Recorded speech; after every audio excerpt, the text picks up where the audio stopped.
জয় Hind. Recommend ওয়ার্ল্ডে আপনাদের সকলকে স্বাগত জানাই। আপনাদের সঙ্গে আমি রয়েছি জয়ন্ত। তো যে ডাব্লিউবিপি জুনিয়র কনস্টেবল রিক্রুটমেন্টের যে খবর উঠে আসছে, ডাব্লিউবিপি নতুন জুনিয়র কনস্টেবল নিয়োগ, রাজ্য পুলিশের জুনিয়র কনস্টেবল রিক্রুটমেন্ট করা হবে। এর আগে তোমাদের দেখেছিলে যে দৈনিক দিনে পত্রিকায় আপডেট উঠে এসেছিল, এবার অফিসিয়াল নোটিশ সামনে এলো।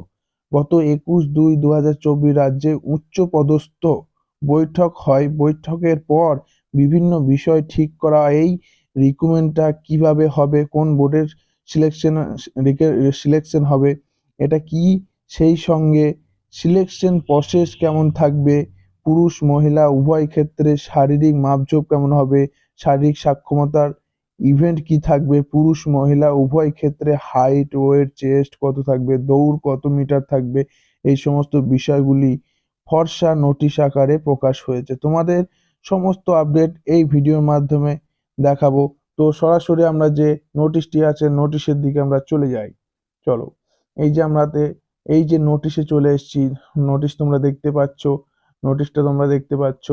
তো এখানে এই যে উপরে বলা হয়েছে, এখানে বলা হয়েছে পশ্চিমবঙ্গ সরকারি নিয়ম অনুযায়ী এসটি ওবিসি বয়সের ছাড় পেয়ে যাবে। তোমরা যে পশ্চিমবঙ্গ সরকারের নিয়ম অনুযায়ী বয়সের ছাড় পেয়ে যাবে। তো এখানে তোমাদের দেখে নাও, এখানে তোমাদের কি বলেছে, এখানে যে বলেছে physical standard test, physical standard এখানে তোমাদের দেখে নাও। এখানে ফিজিক্যাল স্ট্যান্ডার্ড, এই যে তোমাদের মেল ক্যান্ডিডেট আছে দেখে নাও। এখানে তোমাদের যে 160 যে হাইট লাগবে, 160 হাইট লাগবে। আর এখানে তোমাদের যে বলেছে, তোমাদের এখানে দেখে নাও যে 74 থেকে তোমাদের তোমাদের এখানে 79 পর্যন্ত সেমি যে চেস্ট লাগবে, ঠিক আছে। আর এখানে ফিমেল ক্যান্ডিডেট দেখে নাও যে তোমাদের এখানে 152 হাইট, 152 সেমি হাইট লাগবে এবং যে চেস্ট হচ্ছে নট অ্যাপ্লিকেবল, ঠিক আছে।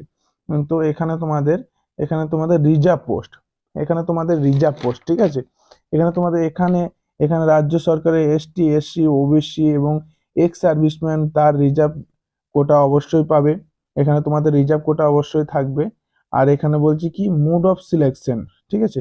মোড অফ সিলেকশন, প্রথমে তোমাদের যে মেজারমেন্ট হবে, এখানে তোমরা দেখতে পাচ্ছ, এখানে তোমাদের মেজারমেন্ট হবে, measurement of physical standard test, physical under rule, এখানে রুলস বলছে। এখানে তারপর ফিজিক্যাল এফিসিয়েন্সি টেস্ট হবে। তারপরে এখানে তোমাদের দেখতে পাচ্ছ যে ফিজিক্যাল এফিসিয়েন্সি টেস্ট হচ্ছে এখানে মেল ক্যান্ডিডেটের জন্য। তোমাদের এখানে দেখে যাও রান হবে, এই যে রান হবে তোমাদের 800 মিটার রান হবে 1 থেকে 4 মিনিটের মধ্যে, ওয়ান রাউন্ডে হবে। এই না সরি, এই যে 4 মিনিটে রান হবে। এই যে, আর এখানে তোমাদের যে ফিমেল ক্যান্ডিডেট আছে 400 মিটার রান করতে হবে 2 মিনিটে, ঠিক আছে, 2 মিনিট 30 সেকেন্ডে, 2 মিনিট 30 সেকেন্ডে রান করতে হবে। এখানে তোমাদের এটা 4 মিনিটে আছে।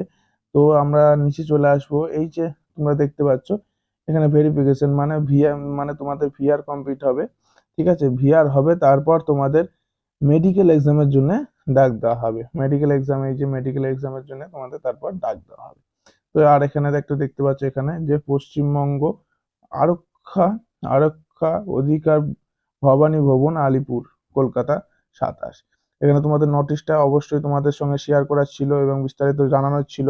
এই ধরনের লেটেস্ট আপডেট পাওয়ার জন্য সবার আগে তোমরা নতুন দর্শক হয়ে থাকলে আমার ইউটিউব চ্যানেলটিকে সাবস্ক্রাইব করে বেল আইকনটিকে প্রেস করে দিন এই ধরনের লেটেস্ট আপডেট পাওয়ার জন্য। জয় হিন্দ।